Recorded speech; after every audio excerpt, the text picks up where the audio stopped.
11-ші хадис. Аллах елшісінің немересі Абу Мұхаммад Хасан ибн Али ибн Абу Талиб, Алла екеуіне разы болсын, былай деген: мен Аллах елшісінің күмән тудыратын істердің орнын күмән тудырмайтын адал және рұқсат етілген істермен ауыстыр деген сөзді жаттадым. 12-ші хадис. Абу Хурейрадан, Алла оған разы болсын, жеткен хадисте Аллахтың елшісі былай деген: пенденің исламның кемеліндегі белгісі өзіне қатысы жоқ әрі пайдасыз нәрселерден бас тартуы. 13-ші хадис. Анас бин ибн Маликтен, Аллахтың оған разы болсын, жеткен хадисте пайғамбарымыз былай деген: сендер өздеріңе жақсы көрген қалаған нәрсені, жақсылықты бауырларыңа да жақсы көрмейтінше қаламайынша толық иман келтірген болып есептелмейсіңдер. 14-ші хадис.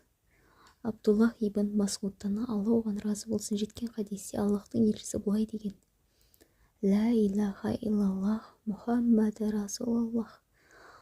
Аллахтан басқа құлшылық етуге лайықты ешбір тәңір жоқ, Мұхаммед оның елшісі деп куәлік еткен.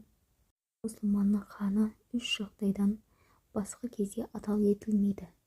Үйленген адам зина жасап қойса, бір кісі қасақана әдейі немесе өмірін қиса, және бір адам исламнан бас тартып мұсылмандардың жамағатынан бөлініп шықса. 15-ші хадис.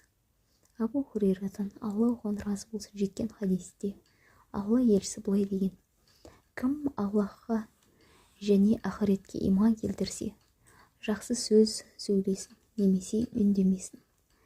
Кім Аллахқа және ақыретке иман келтірсе, көршісімен жақсы болсын, көршісіне зиян келтірмесін. Кім Аллахқа және ақыретке иман келтірсе, қонағын құрметтесін. 16-ші хадис. Абу Хурейрадан, Алла оған разы болсын, жеткен хадисте бір кісі пайғамбарымызға келіп: уа Аллахтың елшісі, маған өсиет қылсаңыз еді деп өтінеді. Сонда ол оған ашуланбай дейді: әлгі кісі маған өсиет қылсаңыз еді деп бірнеше рет қайталайды. Аллахтың елшісі ашуға бой алдырма деп өсиет қылумен болады. 17-ші хадис.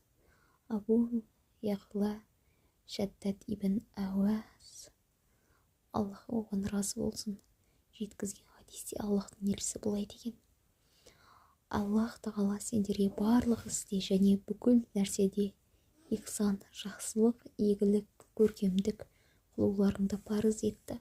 Сондықтан уа мұсылмандардың басшылары, егер шариғи жазаға лайық болған қылмыскерді өлтіруге мұқтаж болсаңдар, оны көркем түрде жасаңдар. Сондай-ақ малды сояр кезде оны көркем күйде сойыңдар. 18-ші хадис. Абу Зар Жундуб ибн Жунада және Абу Абдурахман Муаз ибн Шабал, Алла екеуіне разы болсын, жеткен хадисте Алла елшісі былай дейді: қайда және қандай да жағдай болса да Аллахтан тақуалық қыл, қорық. Егер жамандықтар, күнәлар жасап қойсаң, артынша оларды өшіретін жақсылықтарды, ізгі амалдар жаса. Әрі адамдармен көркем мінез құлық таныту арқылы жақсы қарым-қатынас жаса. 19-ші хадис. Абу Аббас, Абдуллах ибн Аббас, Алла әкесі екеуіне разы болсын, айтады: бір күні мен пайғамбармен бірге есектің үстіне мінгесіп келе жатқанмын. Ол маған: ей балақай, мен саған бірнеше сөз өсиет үйретемін. Сен оларды мұқият тыңдап, жаттап алуға тырыс. Аллахты, дінін, бұйырғандарын сақта, сонда ол сені сақтайды. Аллахты сақта, онда сені сақтайтын болады. Егер сұрайтын болсаң, Аллахтан ғана сұра. Егер Жәрдем тілейтін болсаң, Аллахтан ғана жәрдем тіле. Және білгін, егер үмбеттің барлығы жиналып саған қандай да бір пайда бергісі келсе, Аллахтың белгілеген нәрсесіне артық пайда бере алмайды. Сол сияқты олардың барлығы жиналып саған қандай да бір зиян жеткізгісі келсе, Аллахтың белгілеген зиянынан жеткізе алмайды артық.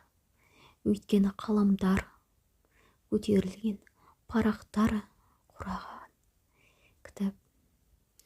Ал бұл хадистің Термизиден басқа риуаятында Аллахтың елшісі былай деп айтқан: Аллахты сақта, сен оны қарсы алдыңнан табасың.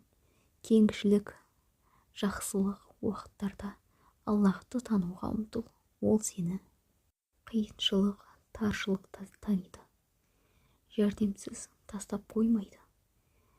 Біліп қойғын, сені айналып өтетін нәрсені саған келіп жету мүмкін емес. Ал саған келу міндет болған нәрсе сені айналып өту мүмкін емес.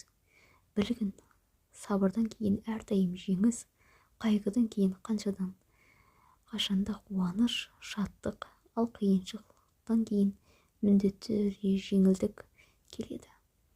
20-шы хадис.